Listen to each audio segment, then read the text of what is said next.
Yeah.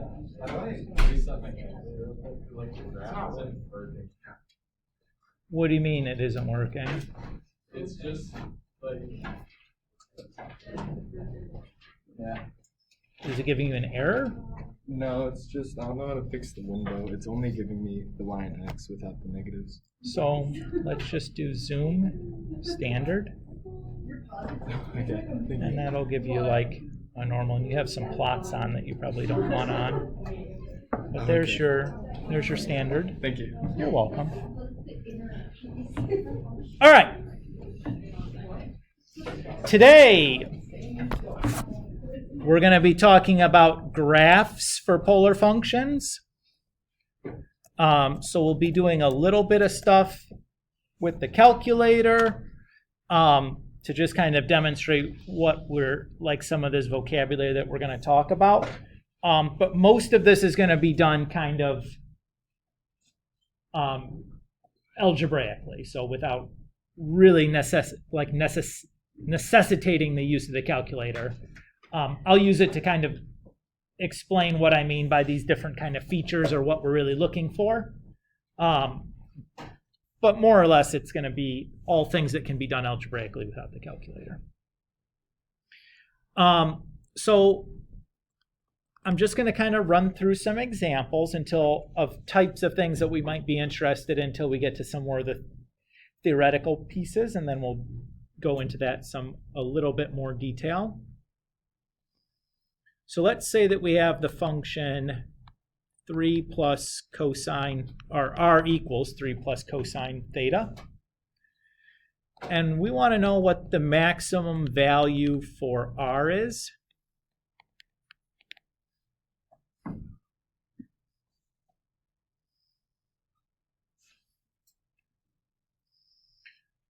What piece of this function is really going to dictate the maximum value for r?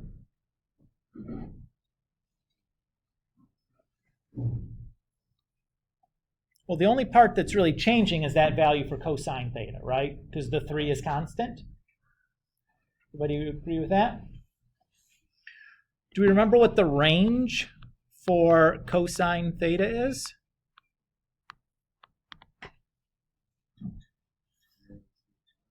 That's the domain. The range is the outputs. What's the smallest output? -1, and the biggest output is? +1. So the maximum value for r is going to be, let's write it this way, r max is going to equal 3 plus cosine theta max, which is just 1. Everybody okay with that? If we take a peek at our calculator, I'm going to just set that to polar. 3 plus cosine theta. 0 to 2 pi, -10 to +10, all that looks good. There's my graph, and if you look here, the highest point on the graph is going to correspond to 3. Or I'm sorry, the radius for the circle here is going to correspond to 3. Everybody okay with that idea? I also think it's also going to be the highest y coordinate just because of the way where this circle is located. Okay. So if we're able to calculate the maximum minimum values for these, we should also then be able to calculate or be able to determine the ranges.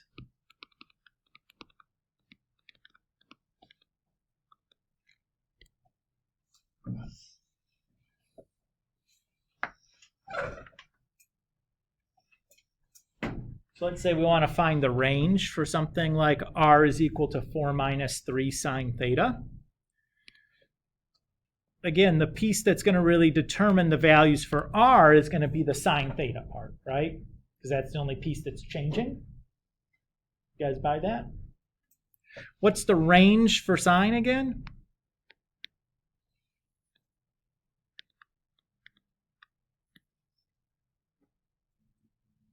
Yeah, it's the same as cosine was, -1 to 1. So my R max is going to be happening at the minimum of sine theta because we're subtracting, right? Everybody's okay with that notion?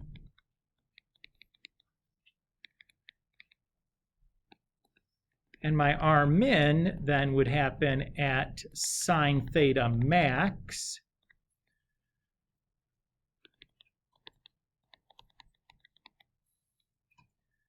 So my range then would be from 1 to 7.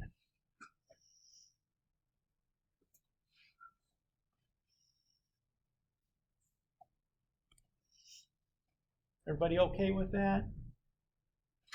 Fairly easy, right? You just had to kind of remember the range for sine or cosine, and then it's pretty easy from that, right? Because the maximum of R is just going to come from the maximum of the sine or cosine involved.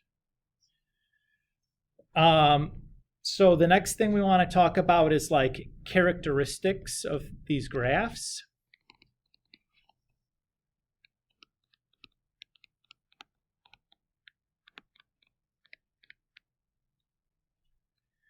So the first type, or first thing we're going to talk about are types of symmetry.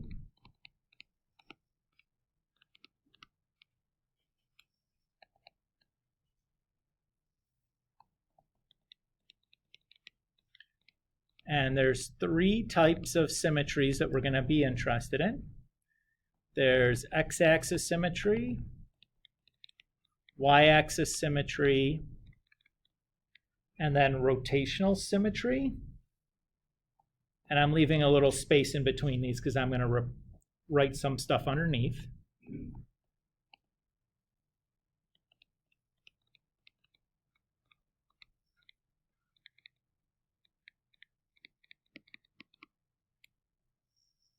Oops.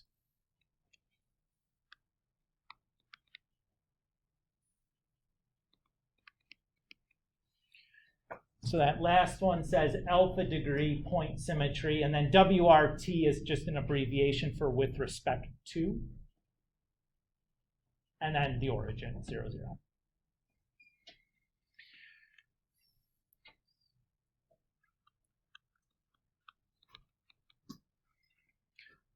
So if we have x-axis symmetry, then we should be able to substitute the points r theta with r negative theta and get the same picture. If we have y-axis symmetry, we should be able to replace the points r theta with negative r negative theta and get the same picture. And if we have this point symmetry, we should be able to replace the points r theta with r comma theta plus alpha and get the same picture.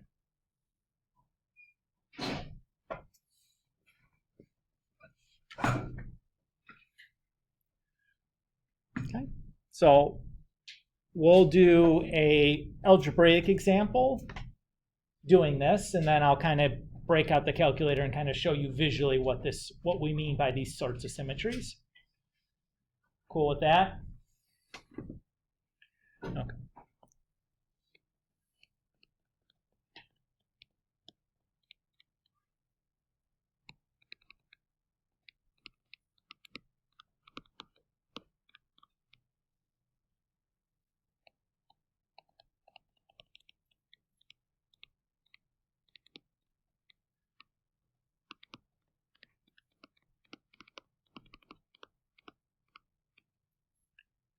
So let's say we want to prove that r equals 5 sine 3 theta has both y-axis symmetry and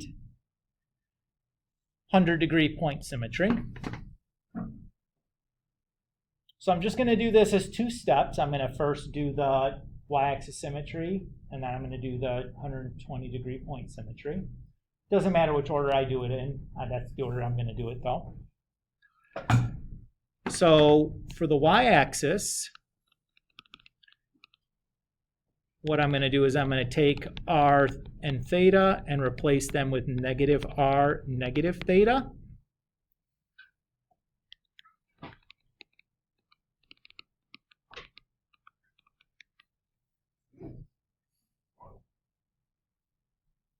Everybody's good there?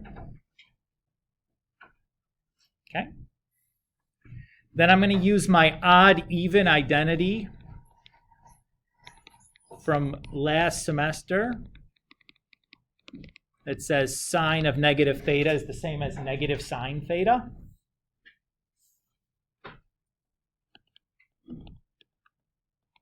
That allows me to take the negative sign, from inside the parenthesis to out front.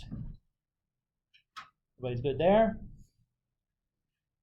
And then if I divide both sides by -1, I'm back at the original, so I'm finished. So basically what I did is I showed that if I take the negative of r and the negative of theta, I get the same thing as I would get if I just used positive r and positive theta. So the same result. Everybody's okay there? So if we look at the graph here, just to kind of visually show what we did.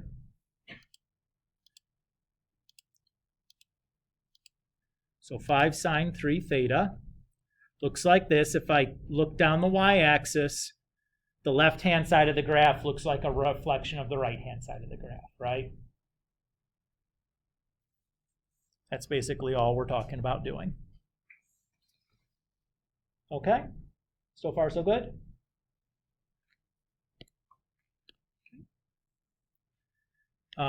Next, let's do the 120-degree point symmetry.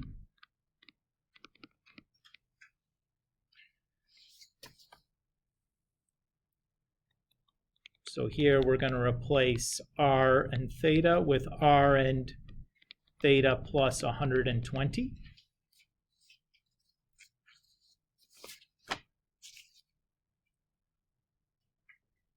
So I have r is equal to 5 times sine 3 theta plus 120.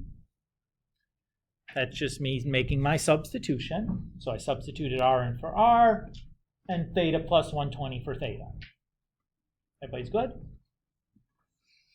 Okay.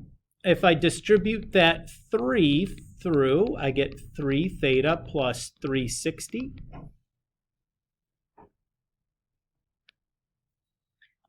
And I'm going to use my angle sum for sine. You remember that identity? So that says sine of x plus or minus y is equal to sine x times cosine y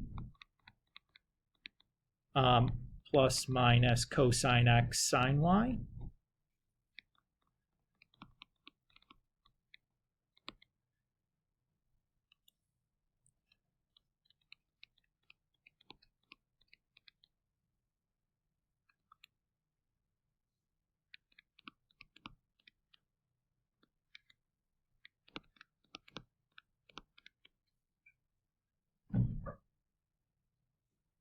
Everybody's okay with that?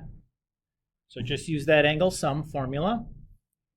Now, cosine 360 is something I could look up on my unit circle, or I could type into my calculator. I know that cosine of 360 is 1, since the x-coordinate on the unit circle at 360 degrees is 1, 0. Similarly, sine of 360 I can also evaluate. Again, I could go to the unit circle or type in my calculator, but at 360 the y-coordinate is 0, so sine is 0 there. So this piece just drops off, and we're left with 5 sine 3 theta, as we expected. So basically what this is saying is if I take this flower and I spin it 120 degrees, it's going to look exactly the same. right? So if I take this pedal here and I spin it 120 degrees, it'll be landing right here and everything is still in the same shape. Is everybody okay with that? That's basically what we're saying visually that's going on. Cool? Okay. This type of a curve that we're looking at right there on the calculator is called a Rose curve. And we can actually say a lot about a Rose curve just by the form in which it's written.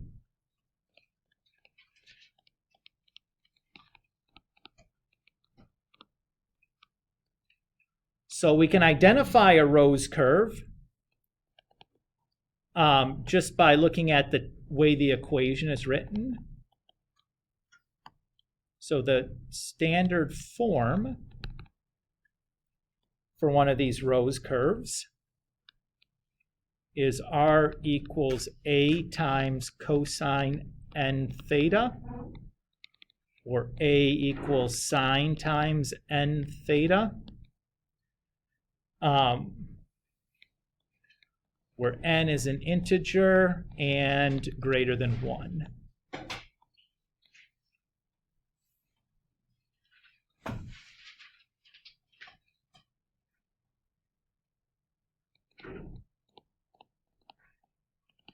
The domain for any of these Rose curves, since the theta is an input for sine or cosine, I know the domain and range, or the domain for sine or cosine is all real numbers. So for one of these Rose curves where the input is into a sine or cosine, obviously we can put everything in there. The range is going to be negative the absolute value of a, comma, a. And the range is our values for r. In this case,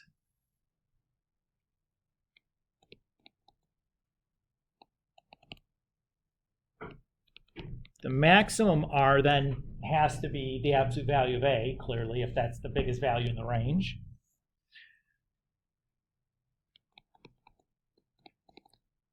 The number of petals is going to be n. So the graph we looked at here just a moment ago has 3 petals, 1, 2, 3. If you remember what we graphed, it was sine 3 theta, so the 3 is our n, and we got 3 petals. Everybody's good with that idea? Okay. And then we can talk about the symmetry without even having to actually prove it. Now, if I ask you to prove it, I expect you to do like the algebraic thing we just did a moment ago. But if I don't ask you to prove it, you're welcome to use these rules to determine the type of symmetry you should have in your graph. So if n is even, we have x, y, and alpha point symmetry. If n is odd version, we have the x-axis and the alpha point symmetry. If n is odd, and we're going to have the y-axis and the alpha point symmetry.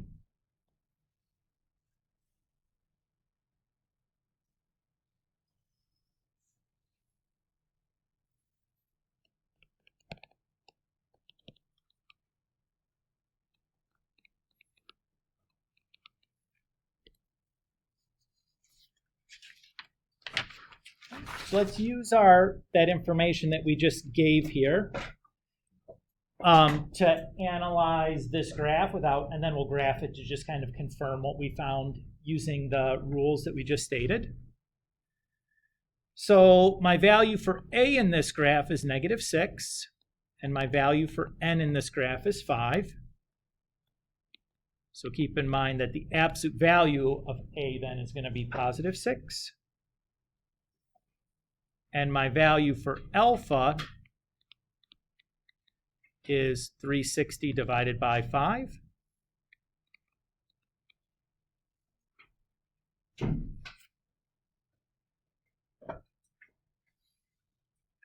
So if I look at the form,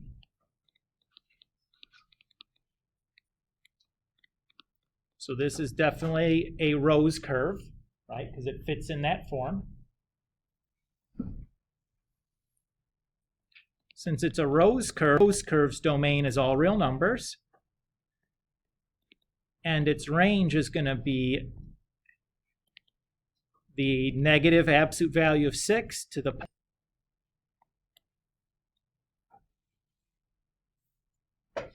everybody's good there? Our R max is just going to be 6.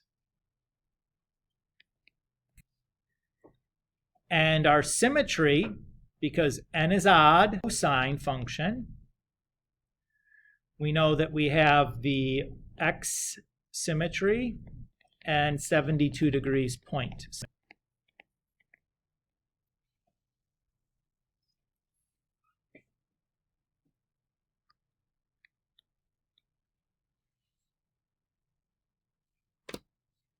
So let's just plot this and just kind of confirm that's exactly what we're seeing. Negative 6 cosine 5 theta.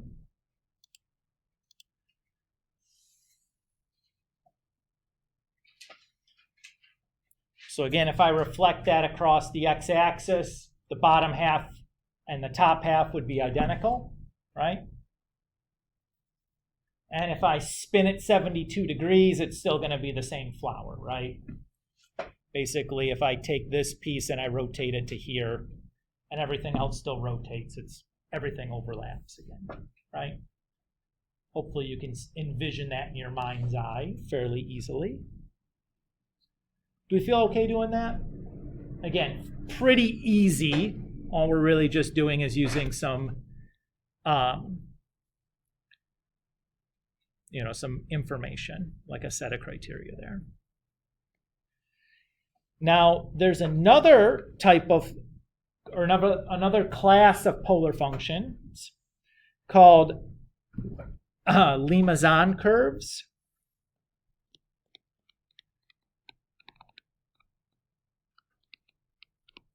And this is named after I don't know what nationality. So you have like that weird C with the comma on it.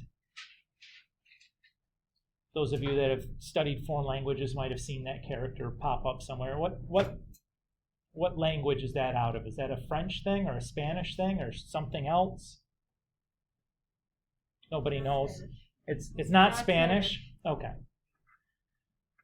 Maybe it's like a Hungarian thing or something. Who the heck knows? Or Portuguese. Maybe it's Portuguese. That looks like it might be a Portuguese thing. It kind of sounds vaguely Portuguese-ish, like Spanish, but not quite. Okay. So the standard form for is something of the form a plus or minus b times cosine theta. Oops, I should say r equals b cosine theta, or r equals a plus or minus b sine theta, provided that those a's and b's are positive.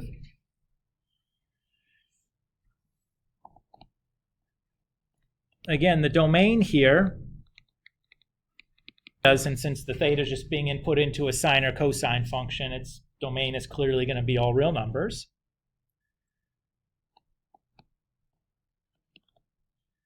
The range, or the values of r, a minus b, and then a plus b. Hopefully it's not hard to see that, since the maximum or minimum values of sine or cosine is either going to be +1 or -1, right? and the A and B's are positive, forces that relationship to stay that way. Our R max is just going to be, not surprisingly, A plus B. And there's four types of Limazon curves.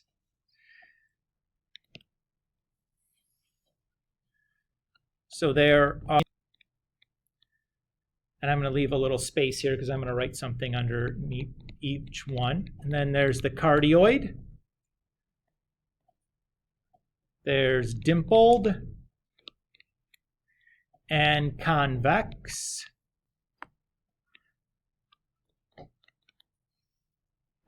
So the inner loop happens if A divided by B is less than 1.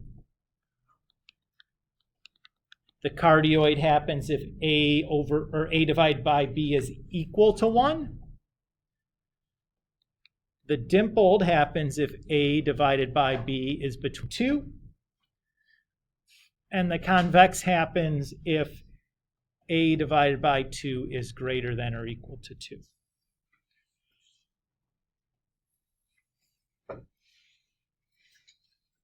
And then the symmetries here is easy because the cosine version has x-axis symmetry, and the sine version has y symmetry. Oops.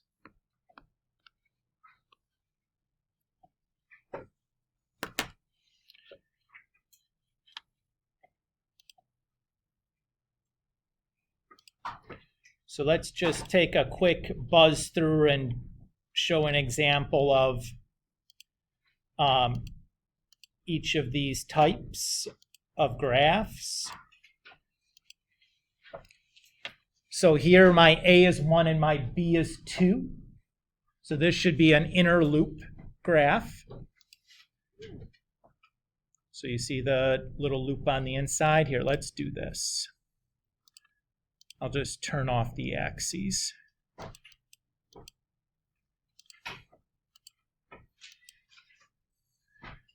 Be a little easier to see the inner loop there. Everybody see that? So next we'll go and just do we'll do 2 plus 2. So A is 2 and B is 2. This should be the cardioid. It's hard to tell because I picked those. Maybe I should pick maybe bigger values will help. Let's just try that. Yeah. So it looks a little like a heart or a butt. You know, like a butt print. The dimpled, so let's do that. So let's make, say, the A to be 7 and the B to be 5. 7 over 5 is between 1 and 2. So the dimpled looks very much like the cardioid. It's just not as quite as a butt print. The difference there is that little butt crack piece is called a cusp. That's a kind of a special kind of point. If you take calculus, you'll learn why that's such a special point. But the dimple doesn't have a cusp. It's not quite as pointy. And then a convex one. So let's just change that to be, let's make that 6 for A and 2 for B. 6 over 2 is 3. And that shape is not a circle, and it's not an ellipse, but it is convex. If you remember back from geometry, your definition of convex means that you can't draw a line that goes inside the shape, then outside the shape, and then back inside the shape. Is basically what we mean by convex. Means there's no indent in it anywhere. Is everybody okay with the pictures there? The tough to tell apart just from the picture is the cardioid and the dimpled. That's really one where you'd need the criteria that we just outlined there. to be able to tell the difference between them. Everybody okay though? So far so good? Let's just do one final example and we'll call her good for today. How's that sound to you guys? I know, pretty groovy, right? All right. So let's just kind of analyze this one using what we know. So first of all, we know this is a Limazon.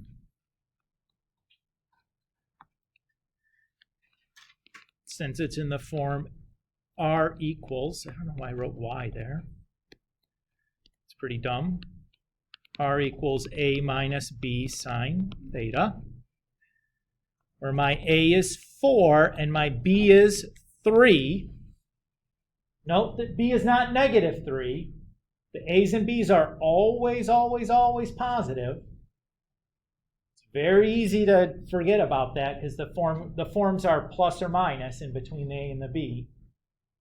Don't call that B negative or else you're going to get all kinds of goofy results. Okay, so if I do that, I know A minus B is 1 and A plus B is 7. So I know then my domain is still all real numbers. There's a pretty crummy looking parenthesis there. And my range is A minus B to A plus B. Those are brackets, by the way. I know that they're kind of curvy looking. And if I look at, my R max still is 7. If I look at A over B, that's 4 over 3. And that is in between 1 and 2.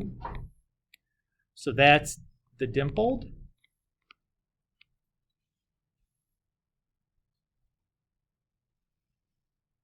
And because we have the sine version,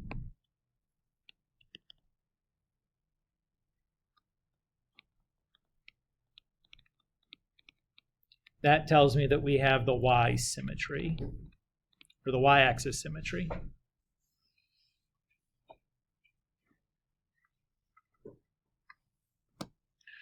So if we wanted to take a peep at this, so 4 minus 3 sine theta. There's my dimpler. Cool. That's it for this section, and that's it for this chapter. Whoa! So at this point, we should be able to finish the problem set. Thank you very much.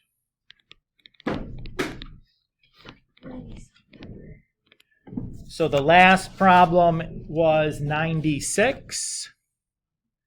So I think that means 63 to 96 is for our next problem set. Hopefully you've done some of those already, though. Yeah, my man. Certainly. Yeah. We will. Let's see, what do we have here? Yes, when is the test? That's what everybody wants to know. Let's see. I guess we'll work on the review on Friday. That seems like a good plan. Just kind of chill out on Friday and kind of bang through the review or the homework. And then we'll do the test on Tuesday of next week. How's that sound to you guys? Pretty reasonable?